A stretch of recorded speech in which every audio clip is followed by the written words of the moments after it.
저녁 8시.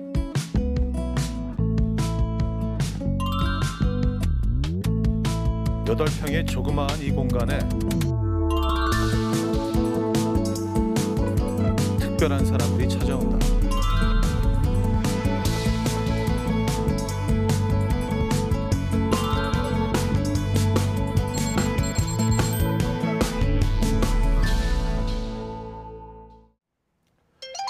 자, 오늘 다들 이렇게 모이셨네요. 반갑습니다. 반갑습니다. 네. 너무 오랜만이에요. 별일 없으셨는지. 네. 요즘 뭐 코로나만 걸리면 뭐.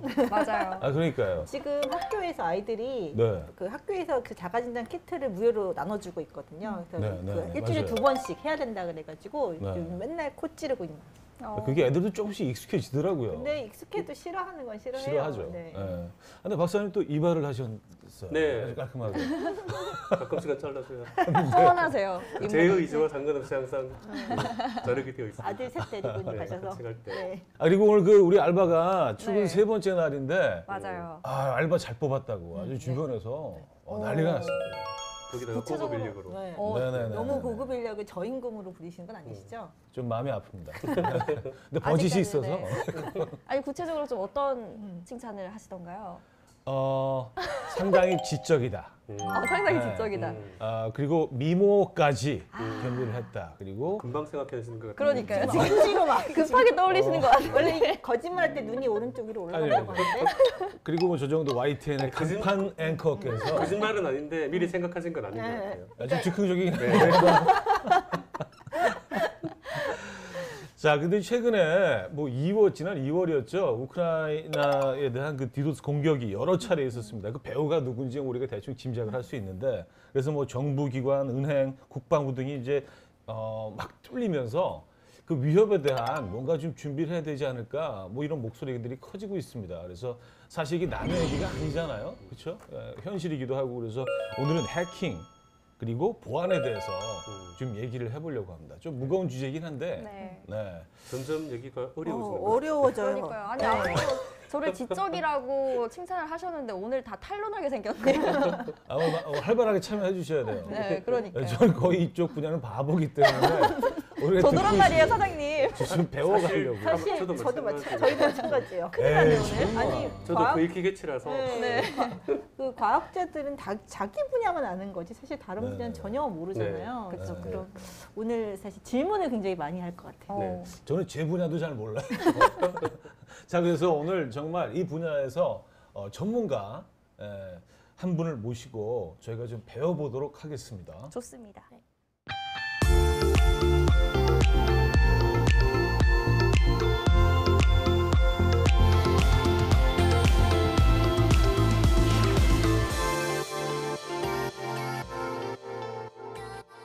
자, 오늘 아주 특별한 손님을 모셨는데요. 정현철 대표님이 찾아와 주셨습니다. 박수를 맞아 주시죠.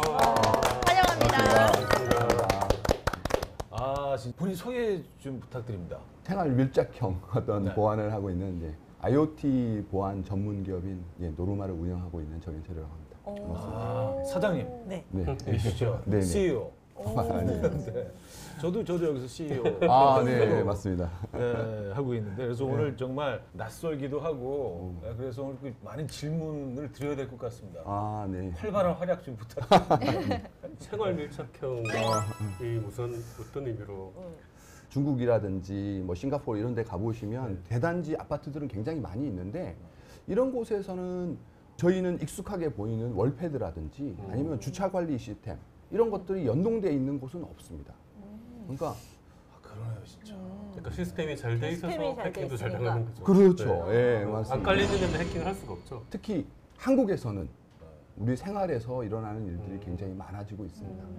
물리적인 환경이 굉장히 잘 갖춰져 있는 거군요. 국내가 좀 다른 환경에 비해서는 굉장히 이 IoT 환경 측면에서 봤을 때 글로벌이 제일 앞서 나가 있는 것 같아요. 그러고 보니까 얼마 전에 저희 아파트 그 공동현관 출입문이 바뀐 거예요. 그래서 기기가 설치가 됐는데 이제 휴대폰에 앱을 깔아서 휴대폰만 들고 있으면 가면 저절로 열리게 맞습니다. 해놓더라고요. 네, 맞습니다. 그래서 그거 비밀번호 누르는 것도 귀찮아서 맞아. 앱을 깔아서 열게 만들었더라고요. 네, 맞습니다. 브루투스를 이용해서 문이 열리게 이렇게 편리하게 지금 만들고 있는데 이런 환경은 실은 중국이나 다른 나라에서는 전혀 볼 수 없는 우리나라에서만 볼 수 있는 특이한 특수한 환경이라고 말씀드릴 수 있을 것 같아요. 그래서 외국인들이 우리나라 오면 깜짝 놀라더라고요. 뭐 이런 시스템 그리고 얼마 전에 그 새로 조성된 공원에 갔는데 벤치에 앉아서 충전을 할 수 있는 거예요. 핸드폰을. 그 태양열로 이게 그 어떤 에너지를 공급하면서 옆에 딱 놓으면 그 충전이 되는 거예요. 네. 야 진짜 여기는 미래구나. 그것도 있고 저번에 경주에 갔는데 네. 경주 거기 굉장히 오래된 도시잖아요. 천년 도시인데 네, 맞습니다. 지나가면은 옆에 있는 그런 그 돌들 있잖아요. 네. 여기서 노래가 나와요. 돌에서요? 거기 네, 그 안에 보니까 스피커가 내장이 돼 있더라고요. 사람들이 가면 노래가 나와요. 그래서 깜짝 놀랐어요. 이런 것들 때문에 그러니까 다른 나라에서는 이제 발생하지 않는 문제점들이 국내에서는 현재 일어나고 있는 겁니다. 아니 오늘 주제가 되게 어렵다라고 다들 예상을 했었는데 네. 지금까지 나눠본 얘기로는 되게 재밌을 것 같거든요. 그 어렵긴 해도 네. 굉장히 삶에 도움이 되는 음. 이야기 해주실 것 같아요.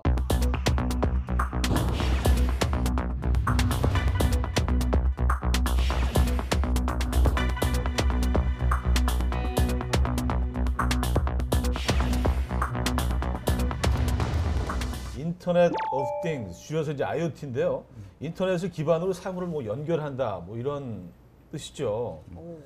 사물이면 이게 뭐든지 다 연결이 된다는 얘기 아닌가요? 우리 일상 속에서 만나는 늘 뭐 모든 것들이 다 연결돼 있다는 얘기잖아요. IoT 하면 그러니까 기존의 things 그러니까 주변에 있는 기기들하고 IoT하고 어떻게 차이 나느냐 하면 아주 단편적으로 이제 얘가 인터넷에 연결되느냐 안 되느냐로 이제 IoT냐 아니면 그냥 일반적인 뭐 가전 기기냐 이렇게 생각하실 수 있어요. 그러면 와이파이도 IoT인가요?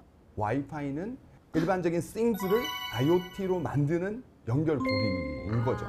얘가 인터넷 연결해야 되는데 모두 다 이제 램포트를 이렇게 꽂을 수는 없으니까. 아 그렇구나. 예, 얘가 인터넷에 연결돼 있으면 IoT다 이렇게 조금씩 생각하시면 어려워지네. 스마트폰이 대표적인 IoT라고. 그렇습니다. 예.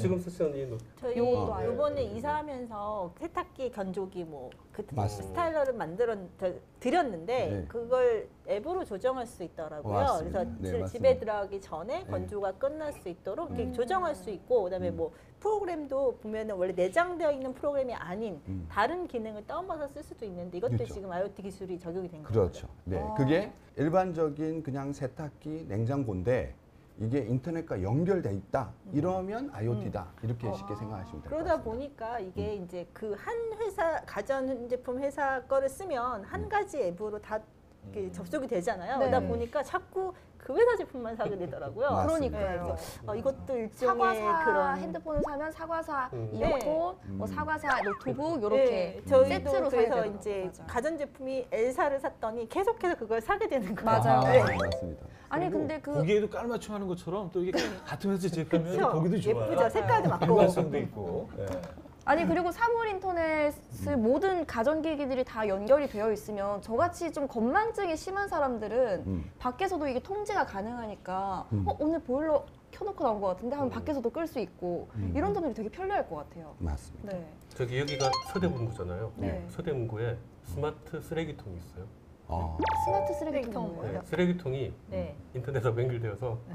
꽉 차면 그 신호가 가요. 꽉 차면 그 맞습니다. 정리하는 분들한테 이제 쓰레기 비워달라고 연락이 가요. 오, 이런 것도 IoT에 속하는 거죠. 스마트워치도 뭐 그런 네, 대표적인 기기죠. IoT 대표적인. 기기죠. 네. 저 오늘 차 갖고 왔어요. 스마트 네, 밴드. 맞습니다. 오. 네. 그리고 뭐 체온도 측정할 수 있고 그게 처음에는 뭐 과연 이것까지 필요한가라고 생각을 했는데 좀 써보니까 굉장히 유용하더라고요. 네. 아니 방금 우리 사장님께서 과연 이런 것까지 필요한가라고 생각을 하셨다고 했잖아요. 그것 중에 제가 찾아본 게 있는데 비대 IoT가 있더라고요. 이게 왜 필요한 거죠? 왜? 뭘 연결을 해야 되는 거지? 어떤 정보를 얻고 싶어서? IoT 기기를 개발하시는 분이 저한테 이제 찾아오셔서 네. 이 비대를 이렇게 IoT로 개발하고 싶은데 이게 혹시 개인정보, 민감정보가 민감하긴 하고 섬세하고 되게 쑥스러워. 네, 뭔가 감추고 싶은 그러니까요. 거. 네. 이게 뭐죠, 근데?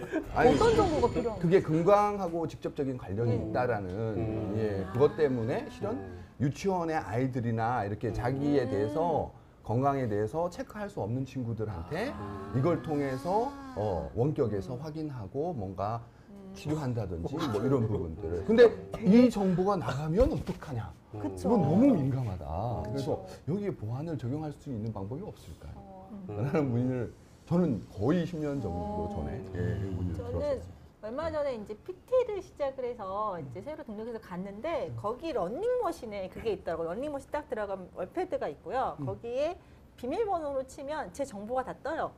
제 키와 몸무게와 지난번에 했던 기록이 다 뜨면서 오늘은 이런 운동을 하라고 이게 나와서 자동으로 경사도도 조절을 해주더라고요. 맞아요, 그래서 이걸 맞아요. 보면서 되게 편하긴 한데 이걸 남들이 다 알고 있는 거 아니야? 라는 생각이 해서 조금 불안하더라고요. 아주 두렵지 네. 않아요.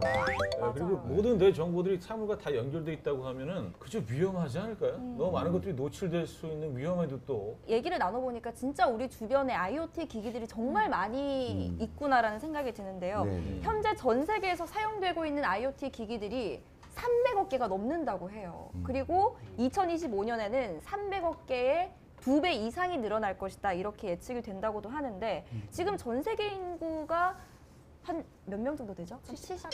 78억 정도가 되면 제가 계산을 빨리 한번 해볼게요. 적어도 한 사람이 3대 이상의 IoT 기기를 가지게 될 것이다. 이 말인 거잖아요. 그렇죠? 지금 저만 해도 IoT 기기들이 한 3개 정도 있는 것 같거든요. 아니실 겁니다. 더 많을까요? 여러분들이 네. 정말 생각 못 하시는 많은 기기들이 있는데요. 예를 들어서 어떤 것도 그러니까 있을까요? 본인들이 가지고 다니는 기기들은 아까 말씀하신 것처럼 가지고 다니는 기기들은 다 이렇게 소화할 수 있죠. 노트북, 핸드폰, 뭐 왓치, 뭐 이런 정도는 이제 기억을 하시는데, 블루투스도 되는. 그렇죠. 맞아요. 블루투스, 맞아요. 이것도 인터넷으로 바로 핸드폰을 통해서 직접 연결되죠. 근데 여러분들이 기억 못 하시는 게 있어요. 최근에 세탁기를 혹시 2, 3년 내에 바꾸셨다면 세탁기, 냉장고 모두 다 인터넷에 연결됩니다. 네. 저는 이제 많은 뭐 가정이나 이런 데 방문해서 실질적으로 이제 IoT 보안을 위해서 컨설팅을 하거나 아니면 이런 취약점 점검을 하게 되는데요. 가서 보시면 정말 집에 우리가 IoT 기기 얼마 있으신지 잘 모르시는 분들이 대부분이세요. 저희 집 같은 경우도 이제 인터넷 연결돼 있는 기기 저조차도 놀랐어요. 저희 기기는 그렇습니다. 저희 집에 24대나 있더라고요. IoT 기기가. 24대요? 네, 그래서 왜 이게 왜 이렇게 많아? 아까 말씀하신 것처럼 냉장고, 세탁기, 건조기, 스타일러, 로봇 청소기, 닌텐도, 네, 그다음에 플레이스테이션. 월패드도 있고, 그렇죠, 맞습니다. 그다음에 노트북이 5대, 오, 패드, 맞습니다. 그다음에 컴퓨터도 그렇고 맞습니다. 다 그러면 정말 20대 넘을 것 같은데요. 20대가 네. 대부분 다 넘고요.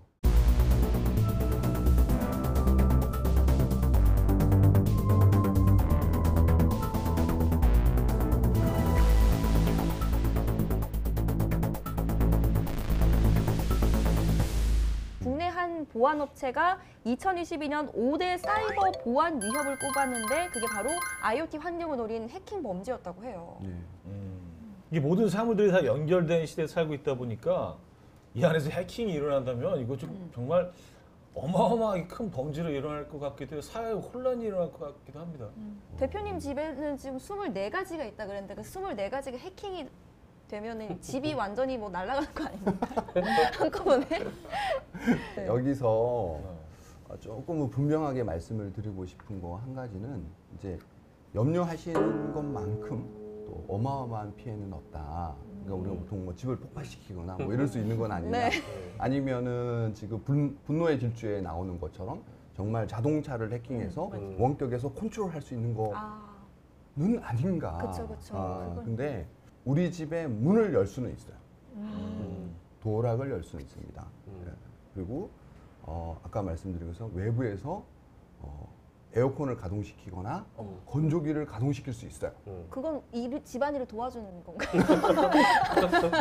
세탁기를 돌려준다거나? 아니 소음을 발생시킬 수 있는 거지. 빨래가 너무 바짝 말르면 바짝 마르게 한다는 네. 그건 되는데 생명과 관련된 위협이 발생할 만큼의 위협까지는 상황은 만들어지지 않는다. 그래도 에어컨을 켜버리면 전기세가 무지하게 그러니까요. 아무렇지도 않게 말씀하셨는데 집 문을 열 수 있대잖아요. 너무 그게 무서운 아무렇지도 않게. 거거든요, 사실. 누가 집 문을 열고 들어온다니. 내가 외부에서 인터넷으로 연결해서 우리 집에 뭔가 할 수 있는 기능은 해커도 할 수 있다. 네. 약간 좀 이라고 찝찝하네요. 아니 근데 뭐 사실 우리가 그 영화나 이런 미디어를 통해서 뭐 해커하면 그렇게 아주 고급스럽고 아주 좋은 이미지는 아니었던 것 같아요. 그러니까요. 그리고 제가 어디서 본 거에서는 해커란 말이 원래 그렇게 나쁜 뜻은 아니었다고 하더라고요. 그래서 그렇게 나쁜 짓을 하는 사람들은 크래커라고 하고 네, 맞습니다. 해커는 그저 그 전문가를 의미하는 크래커. 단어였는데 어. 어느 순간 그게 변질이 됐다라고 하더라고요. 맞습니다. 오. 해커분들 좀 억울하셨겠다. 네, 그래서 화이트 해커란 말 쓰잖아요. 네, 일본어. 화이트 해커라는 네. 말이 많이 쓰죠. 아니 대표님께서 근데 쉽게 이제 크래커들이 해킹을 할 수 있다 이렇게 말씀을 하셨잖아요. 네. 근데 사실 저는 음. MZ 세대로서 직접 보지 않고는 못 믿겠어요. 저희 중에 어떤 한 분의 핸드폰으로 한번 직접 보여주시죠. 해킹하는 걸. 문 좀 열어주시죠. 저기는 그 장치가 없어서. 네. 저건 물리적인 장치라. 어떻게 가능하신가요? 지금 핸드폰 네, 들고 그러면- 기다려야 되는 거예요? 내게 해킹이 되나 안 되나? 어떻게 네, 간단한 거 하나만 제가 네네. 그러면 네. 보여드리도록 하겠습니다. 여기서 떨리는데? 네. 아, 누구 핸드폰이 되지? 저기 교수님, 네네. 네, 교수님, 네. 되게 주기 싫어하시는 것 같아요. 언짢아하시는 것 같아요. 뭔가 스트레스가 있으신 거 아니에요? 지우실 거 있으면 빨리 지우세요. 제게 제일 그래도 안전할 것 같아서. 시간이 좀 필요하면은 네, 나중에 좀- 금방 가능하고요. 오. 네, 일반적으로 이제 네. 저희한테 필요한 건 블루투스가 켜져 있어요. 근데 거의 항상 켜놓고. 네, 켜놔요. 블루투스를 안 켜놓는 게 좋은 건가요? 평소에 쓰지 않을 때는? 쓰지 않을 때는 아무래도 끄고 있으시는 게 훨씬 더 좋으시다고 말씀드릴 수 있을 것 같고요. 이게 안 쓰는 게 제일 좋은데. 네, 근데 핸드폰 그런 거 자체를. 하면은 계속 쓰게 와치 되잖아요. 그죠? 네. 네, 가장 큰 문제가 와치하고 이어폰 이어폰 때문에. 때문에 네. 실은 계속- 대부분의 사용자분들이 요즘 블루투스를 다들 키고 다니십니다. 맞아요. 그래서 내가 운동하거든요. 아니면은 내가 어느 정도 지금 거리를 걷고 있는지 예, 이런 것들 때문에 보통 많이 이렇게 이야기가 되시고요. 아 근데 이게 그렇게 쉽게 된다고요? 남의 근데 핸드폰을 항상 프로그램이 이거 깔려 있으면 아무나 할 수 있는 거예요? 아니면 그렇습니다. 그래요? 약간 관심을 보이시는 누구 걸 보고 싶으신 거죠? 아니 저도 뭐 컴퓨터 조금 새로운 취미를 해보면 해볼 수 있지 않을까라는 생각 갑자기. 이거 가족들끼리 사이 나빠지는 원인이 될 것 같은데요? 지금 뭐 이렇게 열심히 막 하지도 않으세요. 그냥 대충 이렇게 뭐 네. 패드만 왔다 갔다 하시는데. 네, 지금 보이는데 네. 도대체 무슨 말인지 모르겠지만 일부러 약간 시간 끄시는 것 같아요. 그러니까요. 쉽게 안 그러니까요. 일부러 어렵게 보이려고 지금. 네, 잠깐. 해보라고 하면 잘 안 되잖아요. 아, 또. 그러니까요. 아 근데 저는 아직까지 좀 반신반의해요. 이게 진짜 될까? 된 것 같습니다. 된 지금 것 같습니다. 네. 보인다. 교수님 최근에 통화하신 내역이 네. 혹시 권호 어머, 작가님. 어머. 네. 작가님. 보여주세요, 네. 보여주세요. 이제 어머, 어머. 네. 그리고 김 네, 네, 네, 네. 이렇게 이제 보시면 다 진짜. 이름들 있는. 네, 통화 내용이 맞으시죠? 통화사. 내가 아는 사람들도 있다. 예, 이게 최근 지금 음. 통화 내역이신 거고요. 어. 메시지도 실질적으로는 메시지까지요? 네, 어. 지금 메시지 메시지 내용은 잠깐만요, 메시지. 보이나요? 네. 빨리 보세요. 그러니까 교수님 얼른 네. 얼른 정리하세요. 메시지 내용은 일부러 안 보여주시는 건가요? 원래 보이는데? 아니면은 네, 메시지는 잠깐만요. 메시지 내용도 뭘 실질적으로 똑같이 그걸 아니 내일 예. 메시지 내용이 네, 보이는 거예요? 보일 것 같아요. 네, 안 보여. 내용이 목록만 보이는 게 아니라 와, 내용도 이건 보이는 거예요? 네. 내용 아니, 메시지 어디까지 내용까지 가능한 거예요, 그러면? 실질적으로 이제 네. 블루투스의 권한이 굉장히 넓어요. 블루투스가 접근할 수 있는 권한이. 블루투스가 문제구나. 그래서 지금 그러네. 보시면 네. 기본적으로 인풋 아웃풋 전화 내용하고요. 전화 이제 목록들 그리고 전화 주소록에 대한 부분도 다 블루투스에 공개가 되고 와 너무 무서워. 야, 지금 약간 영화 한 장면 같았어. 그러니까. 사이버 수사대 뭐 이렇게 누구랑 통화했어? 아니 그 왜 공공 장소에 가면 공용 와이파이 있잖아요. 네. 근데 거기엔 접속하지 말라는 소리를 들었거든요. 네. 근데 블루투스 얘기는 오늘 처음 들었어요. 공용 와이파이 같은 경우는 거기서 주고받는 메시지들을 대상으로 아니면 우리가 인터넷 사용하는 뭐 URL이나 이런 것들이 이제 공유될 수 있는 위협에 노출되시는 거고 블루투스는 왜 이런 기능들이 있냐 하면 차량에 이제 타시면 네네. 전화 목록이나 이런 것들 그렇죠. 그죠? 네. 그렇죠. 핸드프리로 이제 전화하시죠. 그렇죠. 차량에서. 네. 실은 보신 적이 있으실 거예요. 뭐냐면 주소록을 다운로드하고 있습니다. 차에서 메시지를 보신 네, 적이 네, 있으시죠? 음. 해커들은 이걸 이용해서 주소록과 메시지를 가져가는 거죠. 스마트하다. 지금 이 방송 보시면서 아마 많은 분들이 얼른 지금 블루투스 끄실 것 같아요. 그러면은 왜 가끔 여행 가다가 렌트카를 빌리면 렌트카에도 연결할 때 있잖아요. 그쵸. 그때 그럼 연결 안 하는 게 좋은 건가요? 아, 그렇죠. 그걸 새롭게 연결을 하시면 그 차량의 모든 주소록하고 전화번호가 이제 다 메시지까지 다 연결이 돼서 넘어가 있는 거예요. 다만 시동을 끄고 일정 시간이 지나면 그건 또 삭제를 합니다. 그러니까 자동차 회사에서 왜 이렇게 만들었냐면 그냥 저장을 해놓고 매일 아침 받는 것보다는 업데이트된 내용만 받아도 되는데 자동차가 가지고 있다가 해킹을 당하면 자동차 회사 책임인 거죠. 그래서 지우게 되어 있고요. 그렇죠. 지우게 돼 있습니다. 아니 근데 이렇게 핸드폰도 보면 1분도 안 걸리신 것 같아요. 해킹을 맞아요. 하는데. 그렇죠. 이렇게 쉽게 해킹을 할 수 있다면 집에 있는 가전기기들이나 IoT 기기들도 쉽게 해킹을 할 수 있을 것 같거든요. 그렇다면 내가 집에서 일상생활을 하는 모습을 누군가가 지켜볼 수도 있다라는 건데 만약에 상상하신다면 어떠세요? 내 모습을 누군가 지켜본다. 이거 끔찍하죠. 이거 한번 되게 TV에서 본 것 같은데요. 아파트에 인터폰처럼 설치돼서 여러 IT 기기를 관리할 수 있는 월패드. 경찰서가 일부 힘든 정황이 아파트에서 포착돼서 월패드 관계부처와 시설에 경찰이 사생활이 단속에 촬영된 나섰습니다. 영상이 이제 작년 말에 그 국내 아파트 700개 단지 아파트에 월패드가 해킹 당할 수 있다라고 실제 다크웹에 해커들이 올렸어요. 다크웹이 뭐죠? 아, 다크웹. 그러니까 그 좀 어두운. 네. 맞습니다. 어둠의 웹. 네, 맞습니다. 그 다크웹은 그러니까 해커들이 이런 해킹이 실제 가능하다라고 해서 정보를 올리고 그걸 판매하는 사이트입니다. 월패드는 CCTV를 해킹을 해서 아주 극히 개인적인 그런 뭐 자료들을 수집을 해서 해킹을 해서 얻는 게 과연 뭐가 있을까요? 무슨 관련증 환자도 아니고. 관중 환자들이 맞는 것 같아요. 아, 그렇구나. 왜냐하면 아닌 게 아니라 맞는 거죠. 평범한 일상생활뿐만이 아니라 뭐 알몸 등 개인의 어떤 사생활이 담긴 모습들도 이 그러니까. 다크웹에 유통이 되고 있다고 하더라고요. 사실 이거는 범죄 아닙니까? 범죄입니다. 이거 어떻게 벌해줄 방법이 없을까요? 그래서 국가에서도 이것에 네. 대해서 이제 방지하기 위해서 노력을 하고 있고요. 다크웹에 공개되는 자료는 실시간으로 또 국내 이제 검찰청이라든지 아니면 뭐 사이버 수사대 같은 곳에서도 이걸 모니터링해서 이게 좀 사회적 문제가 있는 것들 네. 같은 경우는 이제 해결을 하려고 하고 있죠. 같이 공동으로 이런 부분들을 처리하고 있습니다. 스티커를 붙여놓는다 이런 것도 그 효과가 있는 건가요? 네. 실제로는 효과가 있긴 합니다. 그걸 뭐 붙였을 때 원격에서 그걸 띄어낼 수 있는 방법은 없으니까. 가장 그러니까 확실하게 어떻게 안 보면 카메라에 보이는 붙여두면은 안 찍히는 건 맞죠? 맞죠. 붙일 수 없죠. 붙여놓으면은 문을 열고 들어와서 뛰죠.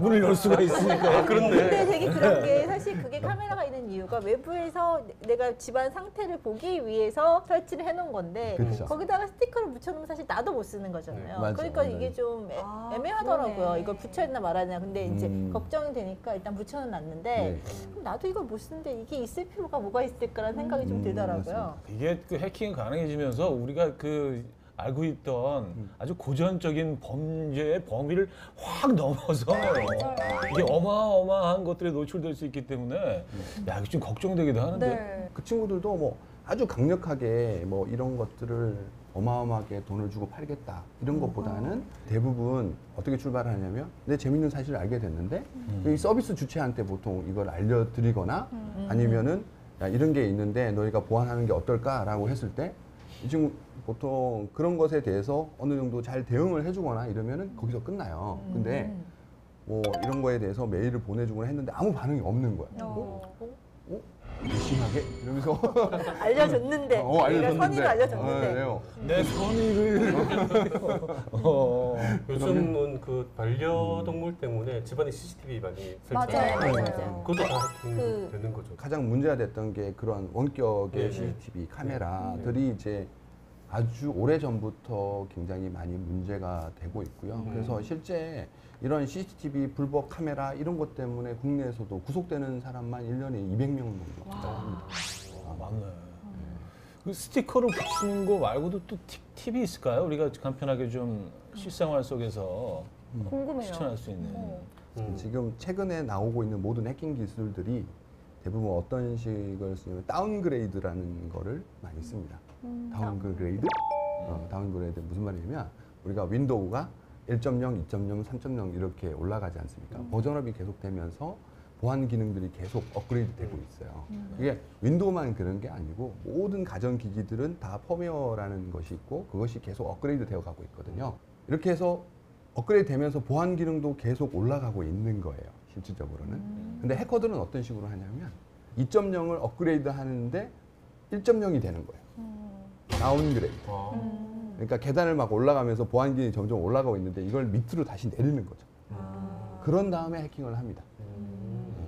이건 아주 베이직한, 그러니까 아주 항상 그런 식으로 해킹을 합니다. 일반적인 모든 디바이스들. 그래서 여러분들 꼭 확인하셔야 될 게 내가 사용하는 디바이스의 펌웨어, 월패드면 월패드의 펌웨어, 아니면 뭐 노트북이면 노트북의 펌웨어 최신 등을 버전으로 되어 있는지. 이제 최신 버전. 그게 바뀌었다. 음. 그러면 뭔가 이상이 있는 거예요. 보통 이런 거 막 업그레이드 하라 그러면 귀찮아서 안 하시는 분들 되게 많잖아요. 네. 시간 많이 걸린다고. 맞습니다. 그게 네. 꼭 해야 되겠네요. 맞습니다. 오늘 네. 지금 이거 녹화 끝나자마자 하려고요. 네. 네. 아니 그래서 이런 문제들 때문에 지금 IoT 기기 보안에 대한 중요성이 커지고 있는 것 같은데 그래서 보안업계에서 떠오르는 화두가 있다면서요. 바로 양자 컴퓨터.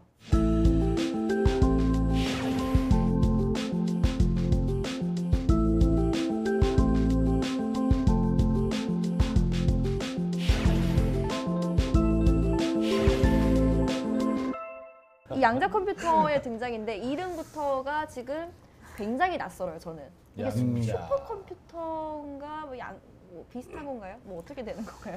뭐 원자, 분자, 전자, 이제 양자까지 일단 자가 들어가면은요. 굉장히 머리 아프죠. 맞아요. 힘들어. 이거 좀 쉽게 좀 풀어주시죠. 네. 양자 컴퓨터는 기존에 저희가 쓰던 컴퓨터의 이제 속도에 한계가 있는 거죠. 그러니까 마이크로 칩이 계속 트랜지스터가 작아지다 보니까 이제 더 이상 작아질 수 없는 크기로 가고 있는 겁니다. 그러니까 이제 발전 속도도 한계가 있는 거고, 그러니까 미세한 환경에서 뭔가 이제 더 빠르게 발전해야 되는데 여기에 이제 새로운 그런 패러다임이다 생각하시면 될 것 같고요. 그러니까 양자라는 것은 결국은 아주 미시세계. 그러니까 미시세계. 교수님께서는 그러니까 저희보다는 엄청나게 큰, 네. 예, 그러니까 지구 바깥에 있는 우주를 우주를 다루듯이 유니버스. 그 반대, 유니버스, 그 반대. 네. 그보다는 아주 작은 단위의 미시세계에서 일어나는 우리의 물리학 법칙을 이렇게 공부하다 보니 그게 바로 양자역학입니다. 그런데 양자역학의 많은 원리들 중에 네. 중첩과 얽힘이라는 원리를 이용해서 만든 컴퓨터가 바로 양자 컴퓨터입니다. 지금 쉽게 풀어내신 거죠? 쉽게 근데 저는 이름만 봤을 때 뭔가 양자 두 배로 뭔가 더 많은 일을 할 것 같고 뭔가 더 클 것 같고 이런 느낌을 상상을 했는데 오히려 네. 더 미세한 어떤 분야를 다루는 네, 컴퓨터군요. 작은. 아주 미세한 상황에서 양자라는 의미가 뭔가가 띄엄띄엄 나누어져 있다는 뜻이에요. 그러니까 에너지 레벨이 미시세계로 가면은 우선 에너지로 가면은 뭔가 네. 연속적인 값이라고 생각을 하거든요. 근데 실제 에너지 값은 띄엄띄엄 떨어져 있는 값이에요. 그 양자. 네, 그 양자인 거고. 사장님 그러니까 오늘 제 이미지 괜찮을까요? 지적인 이미지. 아직까지는 아직까지는. 잘 버티고 있어요. 알겠습니다. 그걸 다루는 네. 학문이 양자역학이라는 학문이고 그 네. 양자역학의 원리를 이용하는 컴퓨터가 양자 컴퓨터입니다. 제가 이거 사실은 양자 컴퓨터를 좀 조사해 보려고 막 자료를 만들었는데 네. 이해가 잘 안 되는 거예요. 근데 네. 하나 이해한 게 뭐냐면 비결정론적인 문제를 해결하는 데는 되게 뛰어나다. 그러니까 쉽게 말하면 슈퍼컴퓨터가 할 수 있는 것과 양자 컴퓨터가 할 수 있는 영역이 다르다는 얘기를 들었거든요. 네, 맞습니다. 어떻게 다른 거죠? 그 이제 보통의 컴퓨터는 길을 찾을 때 같으면은 하나씩 다 가보는 거예요. 가보고 아니네 해가지고 여기가 맞구나 네. 이렇게 찾는 건데 양자 컴퓨터는 그걸 동시에 가는 거예요. 그러면 계산 속도가 훨씬 빠르겠네요. 중첩이 되어 있다라는 게 그걸 동시에 한꺼번에 진행한다는 얘기고, 맞습니다. 교수님, 맞습니다. 그리고 얽힘이라는 것은 그 중에 하나가 결정이 되면 나머지가 동시에 다 같이 결정이 되거든요. 맞습니다. 교수님. 그러니까 한꺼번에 쫙 가서 이게 맞다 그러면 나머지는 이제 아닌 거예요. 순식간에. 네. 꼭 사다리 게임 같은 느낌인데요. 네, 그런 식으로. 네, 맞습니다. 사다리 게임 같은 느낌. 아니, 근데 그러니까- 지금까지도 크게 우리 삶이 그렇게 뭐 불편하지 않았는데 맞아요. 이 양자 컴퓨터를 통해서 우리 삶이 직접적으로 뭔가 개선되는 피부로 느낄 수 있는 것들이 있나요? 네. 첫 번째는 양자 컴퓨터를 통해서 경우의 수 연산이 빨라지기 때문에 네. 지금 우리 코로나 백신 같은 거 네. 저희가 실은 만들 때 여러 가지 실험을 이제 거쳐가지고 이 경우의 수 계산을 다 해야만 실질적으로 모든 경우를 다 해봤어야지 이게 결과가 나오는 거였는데 그렇죠. 동시에 할 수 있기 때문에 연산 속도가 되게 빨라지고 그래서 백신이 빨리 나올 겁니다. 한마디로.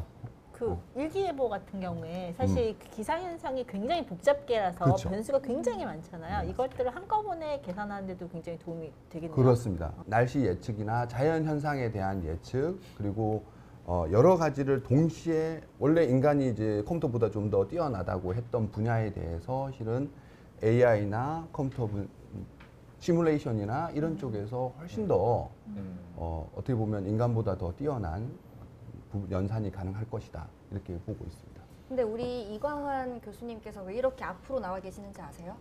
지금? 왜냐하면은 지금 이 이야기를 들으시면서 우주 연구에도 굉장한 도움이 될 것 같다.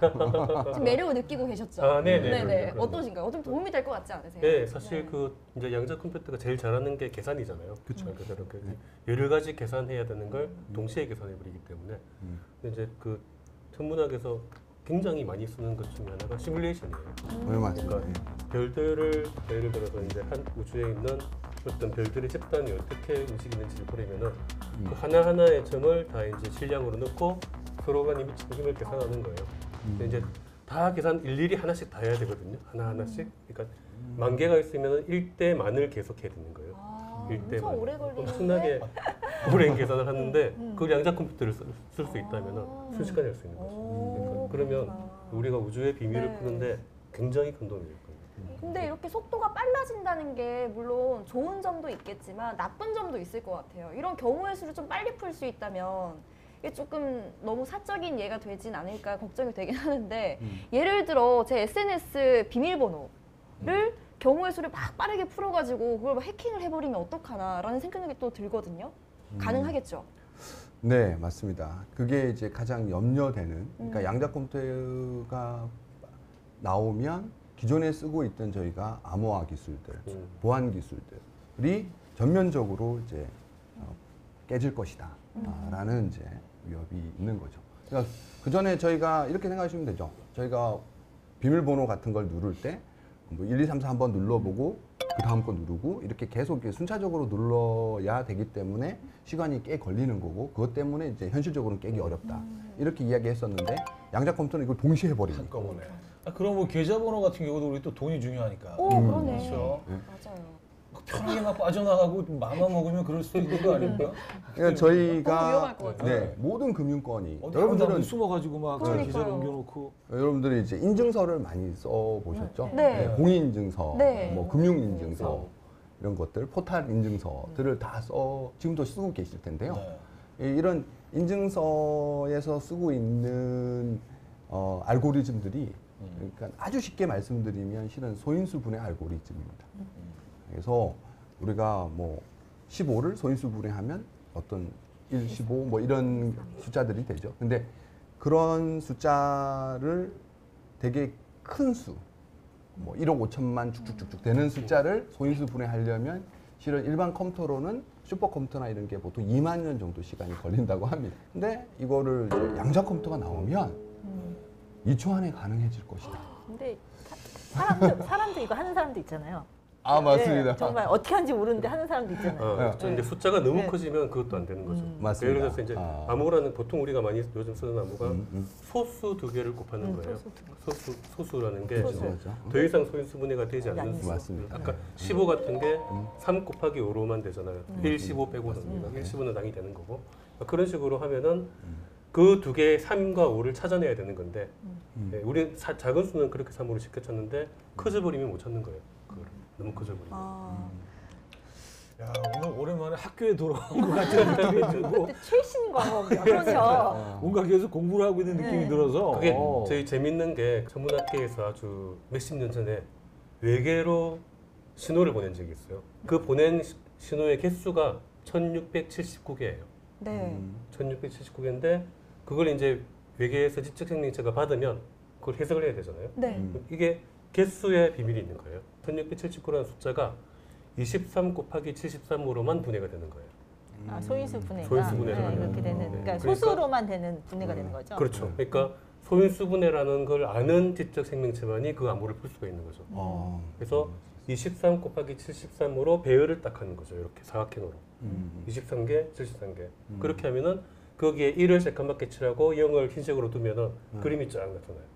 어떤 그림이 나오나요? 그게 이제 사람 모양도 그려져 있고 그 생명체들을 존재하는 원자, 뭐 분자 이런 거 다 그 안에 다 들어있는 거죠. 그런 식으로 그 암호라는 게 소수 두 개를 그렇게 곱해서 그 큰 숫자를 암호를 삼거든요. 근데 이게 1679니까 막 풀다 보면 23 곱하기 13이 나오는데 네. 더 커져 버리면 그게 이제 못 구하는 거죠. 최소한 그 정도는 풀어낼 수 있어야 된다. 그래서 지적 생명, 그러니까 외계 지적 생명체라고 우리가 항상 얘기하는데 지적 생명체의 기준이 뭐냐? 수학을 할 줄 알아요.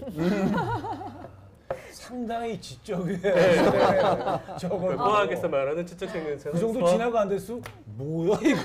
그렇죠. 근데- 그러니까 지적 생명체가 인류도 그렇게 대부분 지적 생명체가 제가 아니라는 것 같아요. 그렇죠. 네, 많이 떨어지죠 우리. 네. 아니 그리고 또 이 양자 컴퓨터의 등장이 또 위협이 되는 분야 중에 하나가 비트코인과 암호화폐일 겁니다. 비트코인 저도 조금 하고 있는데 전문 용어로 조금 물려 있어요. 마음이 아픈데. 아니 표정이 안 좋아졌어. 네. 역시 MZ 세대. 아 생각하니까 또 아. 저 그래서 제가 일을 열심히 해야 됩니다, 사장님. 월급 좀 올려주십시오. 알았어. 왜 알바를 하시나 했는데 아 진짜. 상황 좋아지면 체력들이 얼굴 그럴 거예요. 그러니까 본캐 놔두고 알바하는 이유가 여기서 나온 여기서 거죠. 네, 드러나면 제가 네. 물려 있어서 그래요. 네. 근데 무튼 이 비트코인과 암호화폐는 블록체인 기술로 뭐 2중, 3중으로 지금 보완이 되어 있다고는 하지만 양자 컴퓨터 제가 들어봤을 때 지금 굉장히 무시무시한 어떤 위력을 가지고 있는 것 같거든요. 무용지물 아닐까요? 블록체인 안에도 실은 그 해시 함수라고 단방향 함수, 아까 말씀드렸던 역시 소인수 분해 네. 알고리즘이 메인으로 적용되어 있습니다. 결국은 이쪽 분야에서도 해시 함수를 깰 수 있기 때문에 결국은 예전에 무용화될 수 인터넷에서 있습니다. 뭘 봤냐면은 그 처음에 비트코인을 하셨던 분이 네. 본인이 이걸 산 건지도 모르고 잊어버리고 계시다가 네. 찾아보면 이게 어마어마한 돈이 되어 있는 거예요. 네. 근데 비밀번호 잃어버린 거다. 그러니까. 이게 10번을 넣고 틀리면 맞아요. 그냥 완전히 잠긴다고 하더라고요. 근데 네. 그분이 8번까지 시도를 했는데 지금 2번이 남았대요. 현상금을 걸고 풀어달라고 하는데 아직 푼 사람이 없다고 하는데 어머나. 혹시 양자 컴퓨터 이걸 풀 수 있을까요? 네. 양자 컴퓨터는 그런 경우에서 계산에 대해서 어느 정도 가능성이 있을 수 있죠. 근데 아직까지 못 푼다는 건 아직까지 현실화는 안 됐다는. 현실화는 안 된 거죠. 아. 네, 맞습니다. 저도 지금- 거기서 본 적이 네. 있는데. 지금 그 양자 컴퓨터가 그런 우리가 쓰고 있는 컴퓨터보다 좋아지는 수준으로 발전을 못했어요. 아직. 아 근데 그 사물 인터넷 그 보안이 뚫리면서 거기 대항하는 솔루션이 또 나왔잖아요.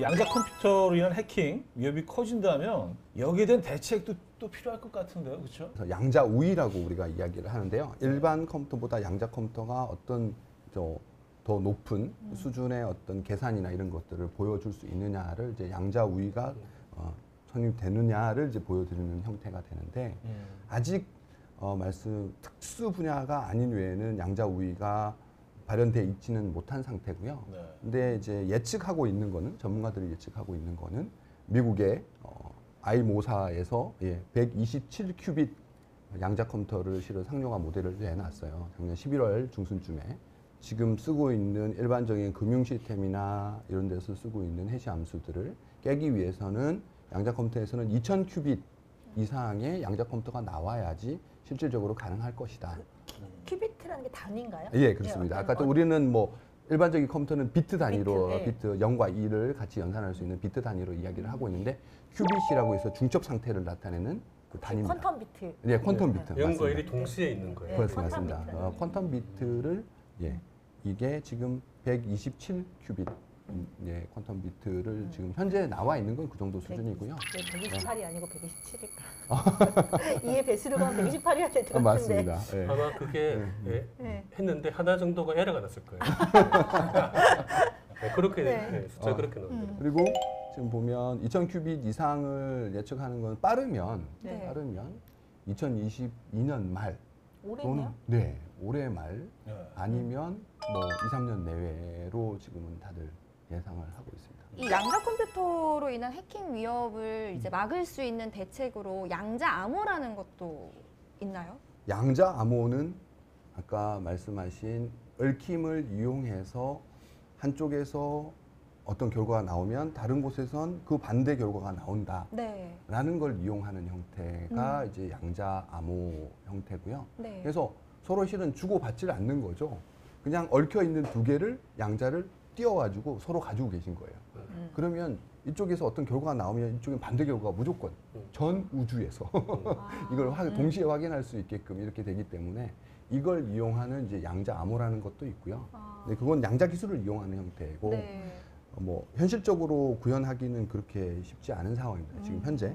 그래서 현실적으로 구현 가능한 것은 크게 이제 PQC라는 양자 내성 암호라는 게 있고요. 그다음에 QKD라고 해서 양자 암호 분배를 키를 분배하는 방식 이렇게 두 가지 정도로 실질적으로 되어 있습니다. 저랑 지금 같은 표정 지으셨죠? 저걸 물어봐야 되나 말아야 되나? 아, 그래요. 물어봤다가 일이 점점 커질 것 같아가지고 기술의 발전이 놀라워. 아 저렇게 넘어가야 되는데 많이 배웁니다 사장님. 아니 근데 인간이 그 물리적으로 노화되고 있는 속도는 굉장히 정해져 있지만 기술의 발전이 너무 빨라서 이거를 쫓아가지 못할 것 같아요. 근데 뭐 사실 뭐 아는 사람들만 알면 되니까 그렇죠. 우리가 뭐 일반적으로 다 알아야 되는 상식은 아니니까. 이 스마트폰 쓰는 사람들이 스마트폰의 원리를 아는 사람들은 거의 없을 거예요. 그렇죠. 네, 그러니까 만들어 주시면 우린 편안하게 쓸 테니까 제발 안전하게 만들어 달라고 부탁하고 싶은 거죠. 맞아요. 네, 네. 그러면 아주 쉽게 말씀드리면 요거만 기억하시면 될 것 같아요. 그러니까 그 양자 내성 암호라고 해서 요건 소프트웨어적으로 구현이 가능한 겁니다. 말 그대로 여러분들이 이제 어플리케이션 하나 정도만 설치하시면 양자 내성이라는 게 양자 컴퓨터로부터 보호해준다 이렇게 생각하시면 될 것 같습니다. 항생제 내성 같은 그런 느낌이에요. 그렇습니다. 예, 맞습니다. 보안 장치. 네. 네, 보안 항생제 장치. 비유 좋았어요. 네, 네. 쉽게 이해했어요 지금. 네, 맞습니다. 네. 그래서 기존에 이제 암호를 사용하는데 양자 컴퓨터로도 풀 수 없는 아까 양자 컴퓨터가 보통 경우의 수 연산이라든지 특별한 경우에만 강하기 때문에 네. 그 특별한 경우 외에는 그냥 일반 컴퓨터보다 더 약하거든요. 연산 속도랑 이런 것들이. 그러니까 일반 컴퓨터보다 못한 곳이 더 많아요, 실질적으로는. 그래서 양자 컴퓨터가 강하지 못한 영역의 함수를 사용해서 암호화한다. 쉽게 이렇게 생각하시면 될 것 같습니다. 대화를 나눌수록 대표님 계신 그 직종이랄까요? 굉장히 유망해 보이는데요. 어떤가요? 저희 아들이 굉장히- 요즘에 되게 코딩에 관심을 보이기 네. 시작하는데 네. 왠지 이쪽으로 보내야 할 될 일이 것 되게 같다는 많을 것 생각이 같아요. 자꾸 들어요. 할 수 있는 네. 일들이. 그 회사 가시면 너드들 잔뜩 모이는 혹시 그런 저희 아들 너무 좋아할 것 같아요. 그러니까 이 대표님 계신 기업도 그렇고 또 많은 보안 기업들이 지금 양자 암호에 주목을 하고 있다고 합니다. 근데 이게 사실 앞서도 우리가 얘기를 했지만 아직까지는 누구나 사용할 수는 없잖아요. 그런데도 불구하고 이 양자 암호에 주목하는 이유가 뭘까요? 너무 빠르게 변화하고 있기 때문이죠. 실은 뭐 저희도 이야기할 때 앞으로 뭐 5년, 10년은 남지 않았을까? 그러니까 작년 초만 하더라도 왜 다들 그렇게 생각을 했었고요. 그리고 양자 컴퓨터 왜 나오나? 이렇게 이야기를 했었는데 또 뭐 코로나 때문에 그런 부분도 있는 것 같습니다. 네. 이게 사회적 전반적인 변화가 결국은 신기술까지도 또 앞당기는 그런 어떤 도미노 현상인 것 같고요. 이게 신기한 게 그 물리학자들은 안 나올 거라고 믿었어요. 양자 컴퓨터. 아, 그래요? 너무 어렵기 때문에 너무 그 얽힘을 유지하고 또 조기하고 맞습니다. 너무 어렵기 때문에 이게 실험실에서 잘 안 되거든요. 근데 기업들은 해내요. 역시 그렇죠. 돈이 있어요. 예, 아, 맞습니다. 기업들이 돈이 해내는 있어요. 걸 보고 물리학자들이 깜짝 놀란 거예요. 자기들은 실험실에서 맨날 하는 게 안 되는데. 이거 좀 약간 애석하다. 그러니까 뭔가 마음이. 너무 네. 빠르게 지금 심지어 과학자들의 예측보다 더 빠르게 지금 발전을 하는 거예요. 맞습니다. 자본주의의 힘. 그러니까요. 그러니까 실은 물리학자들이 하는 실험실에 돈이 많이 안 갔던 거예요. 돈이 다 이쪽에 가 있었군요. 그렇죠. 거기가 있었던 거지. 예. 아 근데 또 언젠가는 양자 암호도 뚫는 기술이 나오겠죠.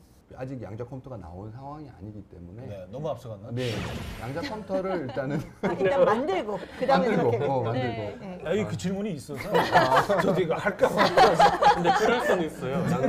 양자 그 지금 암호가 예. 완벽하게 되기 전에 양자 컴퓨터가 먼저 나와버리면 예, 기존의 체계들을 그러네요. 양자 암호로 바꾸기 적용하기 전에 양자 컴퓨터가 먼저 나오면 그거 먼저 다 끝나는 거예요. 나오면 정말 사회적 혼란이 어마어마할 네, 거라고. 계좌 다 생각하고 틀립니다. 있습니다. 그러면 그렇겠네요. 창을 만들기 전에 방패부터 만들어 놔야 된다는 거죠. 아, 그렇죠. 네. 맞습니다. 예. 대표님이 되게 중요한 역할을 하고 계시는 분이네요, 지금. 예전에는 방패만 열심히 만들었거든요. 음. 어디를 가나 지금 음. 보완하는 방안들을 많이 말씀드렸는데 가면 항상 말씀하시죠. 뭐냐면 양자 내성 암호가 이렇고 이렇게 해서 보호가 잘 됩니다라고 말씀드리면 아니 뚫는 걸 봐야지 그걸 내가 돈을 들여가지고 방패를 사지 아직 뚫리지도 않는데 그걸 어떻게 해 우리가. 그래서 저희도 이제 같이 양자 컴퓨터로 아까 말씀드린 소인수 분의 연산하는 거 이런 거 열심히 뚫어주고 뚫어주고 방패 팔고 그러니까 이런 거잖아요. 아직 병이 안 걸렸는데 치료제가 듣는지 안 듣는지 어떻게 아냐. 맞습니다. 일단 맞습니다. 병에 걸리게 해봐야 네. 이걸 써서 낫는지 보고 그래서 효과가 있는지 보인다. 보인다. 그러면 창을 만들 수밖에 없겠네요. 그렇죠. 창을 만들 수밖에 네. 없죠. 그러니까 그렇다고 뭐 이렇게 뭐 바이러스를 만들어 가지고 막 침투시키고 이럴 수는 없으니까 그렇죠. 약간 약한 아니면 흡사한 양자 컴퓨터가 할 수 있는 기능의 일부 기능을 이제 살짝 보여드리면서 자 이렇게 뚫리죠? 이러면서 그러니까 막아야 막아야죠. 합니다. 막아야 합니다. 그런 식의 연산. 양자 컴퓨터가 뭐 SF 영화 속의 얘기인 줄 알았는데 정말 우리 생활 가까이 다가와 있네요. IT 기술은 삶을 편리하게 해줄 수 있지만 보안 기술은 삶을 지켜줄 수 있다는 거죠. 투자라는 게 사실 이제 그 잘 이해를 투자자가 이해를 해야지 투자를 할 거 아니에요. 네, 그러니까 맞습니다. 너무 어려운 측면이 있는 거죠. 지금 보안이라는 거에 대해서. 그러니까 눈이 안 보이니까 뭐 저게 중요한 줄을 잘 모르는. 그래서 그런 것들을 좀 우리 잘 이해를 하게 해서 예. 예, 그래야지. 이렇게 저처럼 과학 커뮤니케이터들이 아, 네, 쉽게 맞습니다. 얘기를 해줘야 된다는 거. 맞아요. 네. 대표님도 어디에 나가셔서 네. 강의를 하셔야 돼요. 네. 이렇게 막 말씀하시고 맞습니다. 해서 보안이라는 게 이렇게 중요하다는 걸 네. 많은 분들이 인식을 하셔야 네, 그래야지 아마 좀 이 국가적인 중요한 일이잖아요. 네. 그러니까 저도 지금까지 제가 써왔던 뭐 그런 IoT 기기들에 대해서 편리함만 생각을 했지 보안에 대한 어떤 경각심을 느껴본 적은 없거든요. 근데 오늘 뭔가 얘기를 나눠보면서 아 내가 쓰는 물건이 되게 위험한 물건이 될 수도 있겠다라는 생각을 항상 생각을 하고 써야겠다는 생각이 들어요. 네. 그래서 그 위험성에서 좀 벗어나서 안전하게 좀 안정감을 가지고 살기 위해서는 이런 분들이 더 많이 알려주시고 더 많은 투자를 받으셔야 되겠다. 생각이 됐습니다. 네. 자 오늘 수고하신 세 분을 위해서 음악 선물 준비했습니다. 네. 좀 수고해 주시죠. 네. 자 저희가 오늘 준비한 음악은요 영화 이미테이션 게임 혹시 보셨습니까? 저 그 개봉한 날 영화관에 가서 봤거든요. 수학자 엘렉트로닉에 관한 얘기잖아요. 그래서 뭐 암호를 해독을 해서 연합군의 승리로 이끌게 되는 어마어마한 역할을 한 이야기인데요. 요즘 뭐 전쟁 때문에 사실 우리 마음이 좀 무겁습니다. 그래서 지금은 이제 뭐 예전 고전적인 전쟁이 아니라 사이버 공간으로까지 옮겨갔기 때문에 이런 어떤 형태의 전쟁이건 앞으로 없길 바라면서 사랑과 평화가 늘 우리 곁에 오길 바라면서 End of War, 전쟁이 끝난다는 얘기잖아요. 이 음악 들려드리면서 오늘은 마무리를 해야 될 것 같습니다. 감사합니다. 우리 다음에 또 커피 한잔 해요. 네. 아, 좋아요. 네. 그러세요.